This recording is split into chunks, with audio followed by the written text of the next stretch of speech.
ஐயனார் துணை சீரியல் இன்னைக்கான எபிசோடில் பாண்டியன் கடையை வாங்கிறதுக்காக சேரன் பாண்டியனுக்கு 1,00,000 ரூபா பணம் கொடுக்குறாங்க.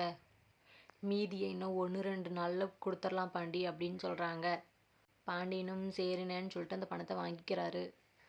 அடுத்து சோழனும் பாண்டியன்கிட்ட நீ கடைக்கு ஓனர் ஆகிறதுக்காக இந்த அண்ணனோட பங்கு அப்படின்னு சொல்லி காசு கொடுக்குறாரு. நீ என் தம்பிடா, உனக்கு பண்ணவன் வேறு யாருக்கு பண்ணுவாங்க அப்படின்னு சொல்கிறாங்க. பாண்டியனும் ரொம்ப எமோஷ்னல் ஆயிடுறாங்க. அதை அவங்க அப்பா பார்த்துட்டு ரொம்ப சந்தோஷப்படுறாங்க. நிலாவும் இப்போ காசு எடுத்துகிட்டு வந்து இது என்னோட பங்கு 60,000 ரூபாய் இருந்தால் வாங்கிக்கோங்க அப்படின்னு சொல்லி கொடுத்துட்றாங்க.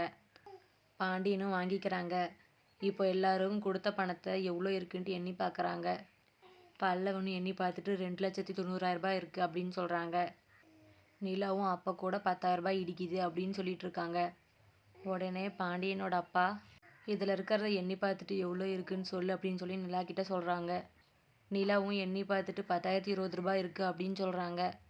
அவங்க அப்பாவும் பாண்டியன்கிட்ட இதை கொண்டு போய் கொடுத்துட்டு கடைக்கு முதலாளி ஆகிறத பாரு அப்படின்னு சொல்கிறாங்க. இதுதான் ஐயனார் துணை சீரியலுக்கான இன்னைக்கான எபிசோட் ப்ரோமோ.